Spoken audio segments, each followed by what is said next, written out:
క్రోతినామ సంవత్సరంలో శాస్త్రోక్తంగా సతచండీ యాగాలు. భక్తులు ఈ నెంబర్లను సంప్రదించండి. నమస్తే, నేను మీ జాహ్నవి. మనతో ఉన్నారు ప్రముఖ జ్యోతిష్య వాస్తు పండితులు, ప్రముఖ ఆధ్యాత్మికవేత్త, జ్యోతిష్య వాస్తు శిక్షణ నిపుణులు, లలిత ఉపాసకులు బ్రహ్మశ్రీ నానాజీ పట్నాయక్ గురువు గారు. సూక్ష్మంలో మోక్షం ఈ ప్రత్యేక కార్యక్రమం ద్వారా మనకున్నటువంటి ప్రతి సమస్యకి చక్కటి సొల్యూషన్స్ అందిస్తూ, మనకున్నటువంటి ప్రతి సందేహాన్ని ఎంతో చక్కగా నివృత్తి చేస్తూ, చక్కటి పరిహార మార్గాలు గురువు గారు అందిస్తూ, విషయ పరిజ్ఞానాన్ని కూడా మనందరికీ షేర్ చేస్తున్నారు కదా. సో మరి ఈ రోజు కూడా ఒక చక్కటి విషయ పరిజ్ఞానాన్ని, చక్కటి రెమెడీని గురువు గారి మాటలు అడిగి తెలుసుకుందాం. నమస్కారం గురుగారు. శ్రీమాత్రే నమః. అయితే గురుగారు, ఈ రోజు నేను అడగబోయే ప్రశ్న ప్రతి ఒక్కరికి ఉన్నటువంటి ప్రశ్న ఏంటంటే, మనిషి జీవితంలో అష్ట ఐశ్వర్యాలు సిద్ధించడం సాధ్యమేనా? ఒక్కొక్క మనిషికి ఒక్కొక్కటి ఉంటే ఇంకొకటి ఉండదు. డబ్బు ఉన్నవాడికి ఆనందం ఉండదు, ఆనందం ఉన్నవాడికి డబ్బు ఉండదు. అంటే డబ్బుతోనే ఆనందం వస్తుంది. అయితే ఏదో ఒకటైతే ఖచ్చితమైన లోటు ఉంటుంది. ఏదో ఒక లోటు లేకుండా అష్టైశ్వర్యాలు చక్కగా సిద్ధించడం సాధ్యమేనా? దానికోసం ప్రత్యేకంగా చేయవలసిన రెమెడీస్ ఏమైనా ఉంటాయా? అష్టైశ్వర్యాలు అంటే ఆల్రెడీ అష్టైశ్వర్యాలు భగవంతుడు ఇచ్చాడు, మనం వాటిని గుర్తించట్లేదు. ఇచ్చాడు. అష్టైశ్వర్యాలను ఇచ్చాడు, అసలు మనం గుర్తించట్లేదు. అంతే తేడా. అంతేనంటారా? అంటే ఎలా తెలుసుకోవాలంటారు, ఎలా గుర్తించాలంటారు? ఇక్కడ నేను అనేది ఏంటంటే, మనం లేని దాన్ని కావాలనుకోవడం, ఉన్నదాన్ని గుర్తించకపోవడం జరుగుతుంది. పాయింట్. అంతే అంతే అంతే అంతే. ఎవరికి ఏది ఉందో అది కాకుండా లేనిదే కావాలనుకుంటున్నారు, లేని దాన్ని కావాలనుకుంటున్నారు, ఉన్నదాన్ని గుర్తించట్లేదు. అది ఫస్ట్ మనం చేయాల్సింది, ఫస్ట్ గుర్తుపెట్టుకోండి. అయితే ఇక్కడ నేను ఒకటే చెప్తాను చూడండి. ఇప్పుడు నిజంగానే ఇబ్బందిలో ఉన్నాడు అనుకోండి, అంటే ఉదాహరణకి ఒక చదువు సరిగా చదవలేకపోతున్నాడు పిల్లవాడు, అది ఒక బాధాకరమైన విషయం తల్లిదండ్రులకి. లేదా ఆరోగ్యం బాగాలేదు, అనారోగ్యం, అన్నిటికంటే గొప్పది ఆరోగ్యంగా ఉండడం. ఆరోగ్యం మహాభాగ్యం అంటారు, అందుకే ఆరోగ్యం బాగుండడం. మీరు ఎవరినైనా రోగంలో ఉన్నవాడిని అడగండి, అబ్బా నాకు హెల్త్ ఇష్యూ పోతే చాలా, నాకు ఏం అక్కర్లేదు అంటాడు. అదే కదా, అదంతసేపు అదే అనిపిస్తుంది. ఓకే, అలాగే ఇంకా రకరకాల సమస్యలు ఉంటాయి మనిషికి.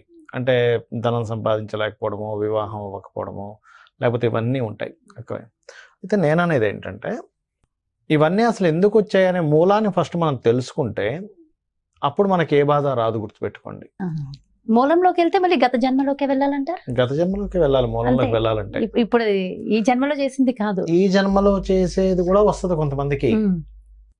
అది ఎవరికి వస్తుందంటే చెప్తాను చూడండి.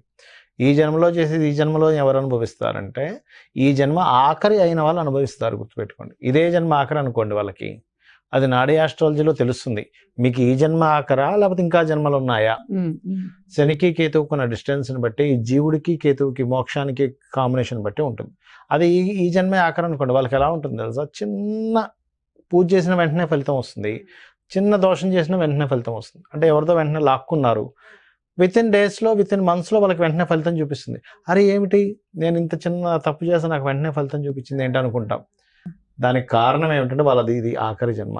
అబ్బో, నాకు చాలా సందర్భాల్లో అదే అవుతూ ఉంటుంది గురుగారు. అంటే నాది ఇది ఆఖరి జన్మ అంటారా? అంతే, మీకు వెంటనే రిజల్ట్. మంచి చేసినా చెడు చేసిన వెంటనే, ముఖ్యంగా చెడు చేస్తే వెంటనే రిజల్ట్ కనబడుతుంది, అంటే ఆఖరి జన్మ. కొంతమంది మనం చూస్తుంటాం, అబ్బో వాడంత పెద్ద భూ కబ్జా చేశాడండి, వీడింత దోచుకున్నా, వీడికి ఏం అవ్వట్లేదు ఏంటండి, వాడిది ఆఖరి జన్మ కాదని అర్థం. మళ్ళీ ఇంకా కొన్ని 100 జన్మలు ఎన్నెత్తాలో అన్ని ఎత్తుతూ ఉంటాడు. కాబట్టి మనం ఏం టెన్షన్ పడక్కర్లే, వాడు అనుభవించేది ఉంది. మనకేంటంటే మన పాయింట్ ఆఫ్ వ్యూలో మనకున్నటువంటి శక్తితో వీడికి ఏం అవ్వట్లేదు ఏంటని అనుకుంటూ ఉంటాం. టైం రావాలి. ఎందుకు ఈ విషయాన్ని ముందుగా చెప్తున్నానంటే, ఫస్ట్ మీరు అష్టైశ్వర్యాలు అనుభవించడం సంగతి పక్కకు పెడితే, అసలు మీరు పాస్ట్ లైఫ్ లో చేసిన కర్మ వల్ల మీరు అనుభవిస్తున్నారన్న విషయం తెలుసుకోవాలి. అంటే కనీసం ఈ జన్మలో అయినా సరే మంచిగా ఉండాలి. మంచిగా ఉండడం అంటే ఏమీ లేదండి, ఇక్కడ ఏమీ లేదు. అవతల వాళ్ళు మీ వల్ల బాధపడకూడదు, సింపుల్. అక్కడ భార్య కావచ్చు, పిల్లలు కావచ్చు, ఇంటి పక్క వాడు కావచ్చు, బయట వాడు ఎవడైనా కావచ్చు.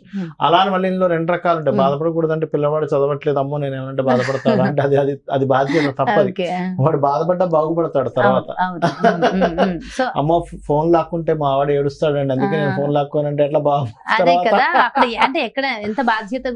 బాధ్యత ఇస్ డిఫరెంట్, బాధ పెట్టడం ఇస్ డిఫరెంట్. ఈ డిఫరెన్స్ తెలియాలి. ఎందుకంత చెప్తున్నానంటే, ఈ డిఫరెన్స్ తెలిసే వరకు మీకు అష్టైశ్వర్యాలు రావు.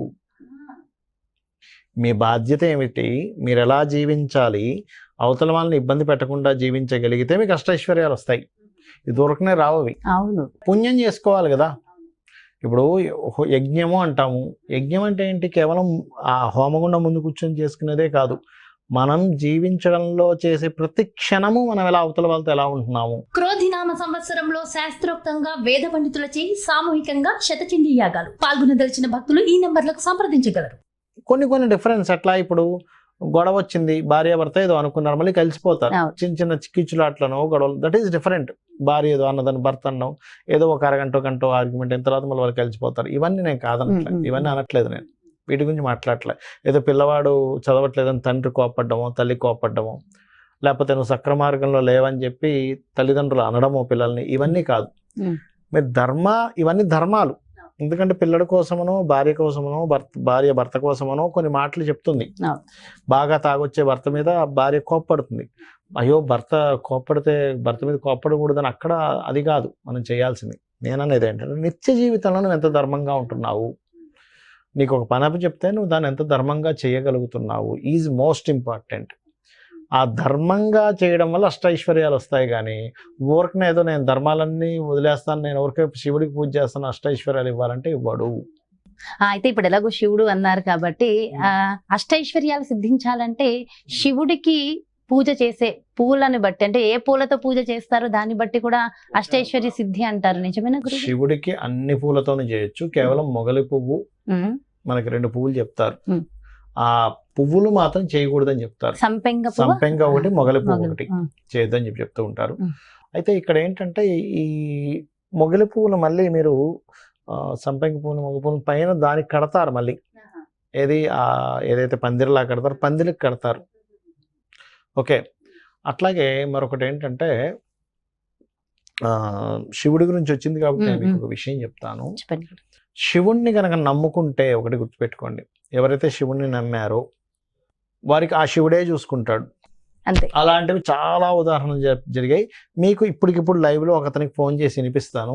అతనికి జరిగిన లైఫ్ లోది మీరు వినండి. అతను మహాశివ భక్తుడు. అతను నాకు మొన్న చెప్పాడు సరదాగా, అంటే నేను చాలా రోజులు అయిపోయింది చెప్పి, ఒకసారి ఆయన గుర్తు చేయాలి. ఒక నిమిషం మీ ముందే కాల్ చేస్తాను. ఆగండి.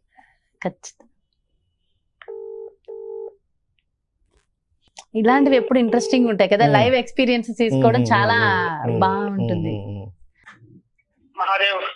మహాదేవ్ గారు బాగున్నారా? నమస్తే అండి. మొన్న నేను ఒక చిన్న విషయం అండి, ఇక్కడ స్టూడియోలో ఉన్నాను. మీరు మొన్న మా ఇంటికి వచ్చినప్పుడు మీ ఊర్లో ఒకసారి జరిగిన సంఘటన చెప్పారు, గుర్తుందా? పొలము, మీ నాన్నగారు ఒక్కసారి చెప్పగలుగుతారా? చెప్తాను సార్. ఒకసారి చెప్పండి. నేను చిన్నప్పటి నుండి కూడా శివారాధనలో ఎక్కువ శ్రద్ధ వహించి చేసేటువంటి వాడిని పూజ. ఓకే. మా ఇంట్లో చిన్న లింగానికి కూడా మామూలుగా మన మలకాళిలో పెద్ద లింగానికి ఏ విధంగా అయితే అలంకారం చేసేవాడినో ఆ లింగానికి కూడా ఆ విధంగా అలంకారం చేస్తూ రుద్రము, నవచమకాలు, తర్వాత పంచసూక్తాలలో శ్రీ సూక్తం, పురుష సూక్తం, మంజు సూక్తం ఇవన్నీ కూడా పెట్టి మంత్ర పుష్పం ఇవన్నీ పెట్టి పూజ చేసేటువంటి వాడిని. భక్తిగా చేసేంత వరకు భక్తిగా చేసుకునేటువంటి వాడిని. ఎంత టైం అయినా సరే కేవలం ఏమైనా పాలు, ఏమైనా పండ్లు, టిఫిన్ అత్యవసరమైతే టిఫిన్ చేసి ఎంత రాత్రి వరకైనా భోజనం చేసుకున్న ముందు అభిషేకం పూజ చేసినాకనే ఆ ఈశ్వరునికి నైవేద్యం, నేను పెట్టిన నైవేద్యం చేయాలని చెప్పని నైవేద్యం పెట్టి ఆ నైవేద్యాన్ని నేను భోజనం చేసేది. అట్లా అదే భక్తి నా పెద్ద వేరికి పెళ్లి అయ్యేంత వరకు, పిల్లలు అయ్యేంత వరకు కూడా వస్తూ ఉంది. ఒక రోజు జరిగిన సంఘటన ఏంటంటే, మేము 4 ఎకరాల పొలం పెట్టాము. ఎండాకాలం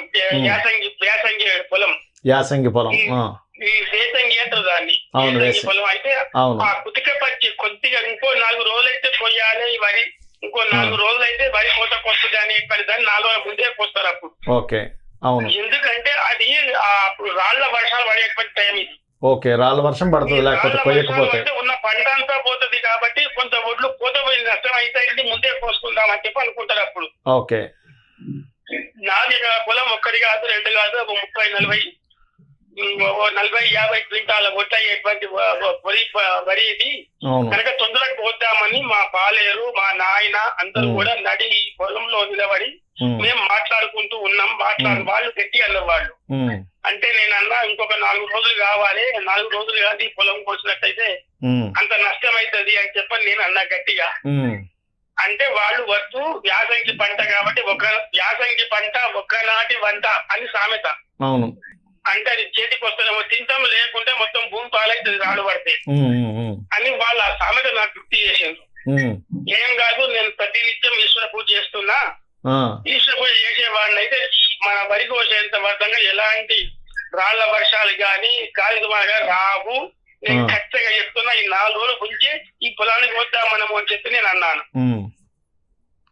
తెల్లారిన తర్వాత ఈ 4 రోజులు అయ్యాక తెల్లారితో వరి పూత కొయ్యాలి అని చెప్పని అందరికి కూలి వాళ్ళకి చెప్పాము.